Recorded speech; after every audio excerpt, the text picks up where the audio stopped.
everyone. So back in like September of 2020, I did a 5-star prediction video. I am just really bad about reading books in a timely manner when I have to, like when there's like a deadline. So in that video, I said that my plan was to read those books within like a couple months to give you my results of if they were 5 stars or not. And obviously, seeing as this is June, that did not happen. That was 9 months ago.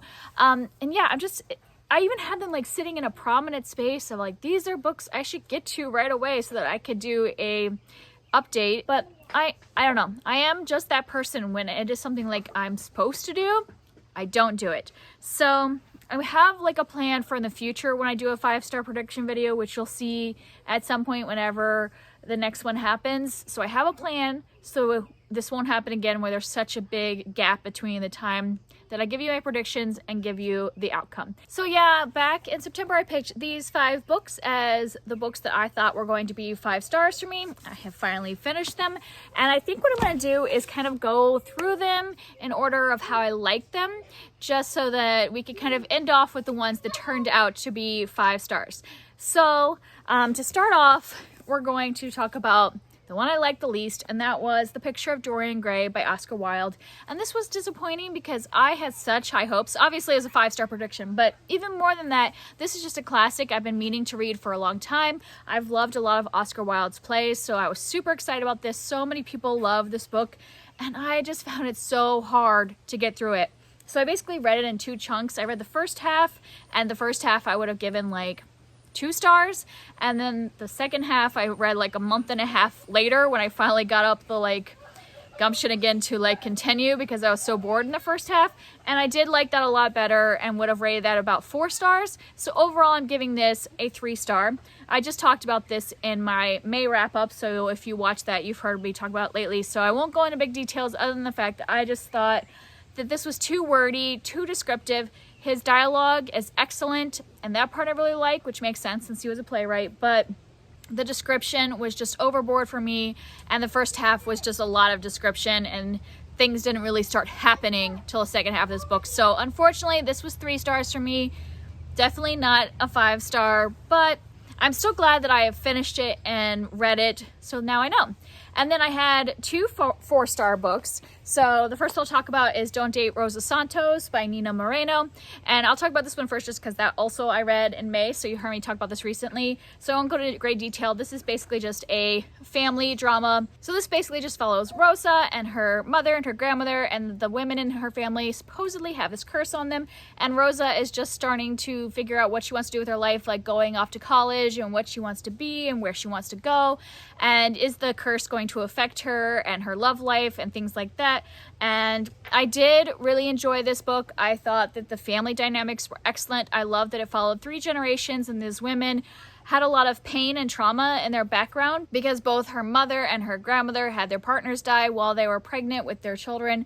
So there was a lot of past trauma about stuff like that, but there was also a lot of love in the family, and they were working through like the love and the pain and all that. And so there's a lot of really great family stuff. I just didn't love the romance, and that's why I gave it 4 stars instead of 5 stars. I thought the romance was the weakest part of this, and seeing as the cover and the like title and even the description really make it seem like it's going to be a romance, I was just disappointed that the romance wasn't as good as I expected. So still a great book, still would recommend it for the family stuff. We'll continue to read books by this author. This just wasn't quite to the 5-star for me, but really great.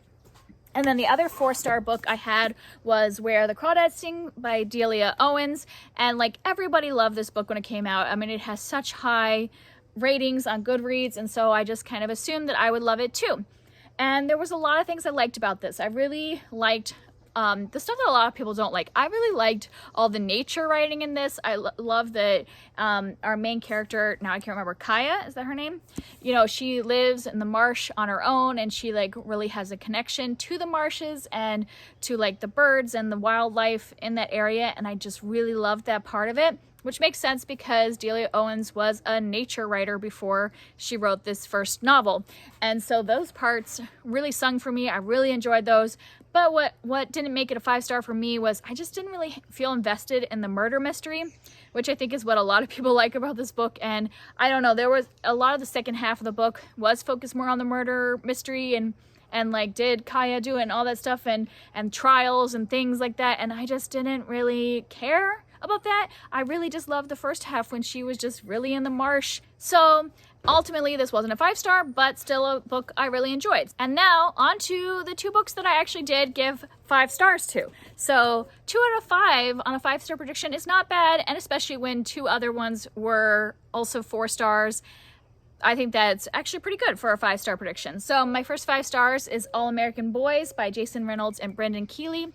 And this was a hard book to read, and that's why I kind of put it off for a while because I knew it was going to be tough, but I thought it was excellently done. I thought it was so good, and I think it should be taught in schools because this is a young adult novel about police brutality, and we follow both a black boy who was beaten by the police because he was suspected of stealing in a convenience store, and then we're also following a white boy who was there at the scene and kind of saw the end of the event, and he also knows the policeman and his family. He's very close to the police officer, so we're following both of those perspectives, and I just really appreciated this book a lot, that it showed 2 sides of the story but also showed a lot of the problems with the systemic racism in our society. So I thought this was very excellent. So even though it's a hard topic, I would recommend it to everyone. This was definitely a 5-star. And the last one is Howl's Moving Castle by Diana Wynne Jones. And this one was kind of an easy 5-star prediction for me because this is kind of like all the elements I love, you know, like just kind of a quirky, fun, middle grade fantasy. Like, it was pretty certain that this was going to be a 5 stars, and I absolutely loved it. I just love the way that our main character, she's like a young girl, but then she is like cursed to be this old woman, and so for most of the book she is an old woman, and I just like loved her personality. I loved the way she and Hal the magician played off each other and all that. Like, I just loved their dynamic. I loved all the little like side characters in this book. I just thought it was fun and whimsical, and I really enjoyed it. I'm not sure if I'm going to continue the series because I've heard that they're more like companion books. I don't know. If you have continued the series, do you think I should go on, or should I keep this book as just like a beautiful one, you know, standalone fantasy that's going to be one of my favorites? Let me know what you think. But yeah, I thought that was pretty good. That with this 5-star prediction, 2 were 5 stars, 2 were 4 stars, and I really did enjoy them. And only 1 was kind of a downer. And I'm still glad that I read Picture of Dorian Gray because it is a classic, and I did get things out of it, and I did really enjoy the ending. I just didn't love it overall as much as a lot of other people do. So I would still count that as a success. And like I said, I'm going to change up the way I do my 5-star predictions in the future. I actually just recorded a video with my next predictions, but you won't see that video for a little while because I'm going to hold off posting it. But when you do, you'll see kind of how I plan on doing 5-star predictions from now on. So have any of you guys read these books? Were they 5-star for you? What's a book that you think is going to be a 5-star prediction? You know, how do you feel about making those 5-star predictions? Does it set it up too much in your mind? Like, that's the only thing also that kind of took me so long to get to these, because there's this disappointment factor that if you say something is a 5-star prediction and then it doesn't live up to that, it doesn't even fall worse in your mind. Because even my 4-star books on this, I'm like, oh, I feel bad giving them 4 stars because they were good books, but a 4-star rating is still a good rating. It's just because in my mind I was expecting it to be a 5-star that it felt almost bad giving it a 4-star. So I'm kind of like in a love-hate relationship with 5-star predictions. But I think overall this one did pretty good. I'd love to hear from you down below, and I'll see you next time. Bye.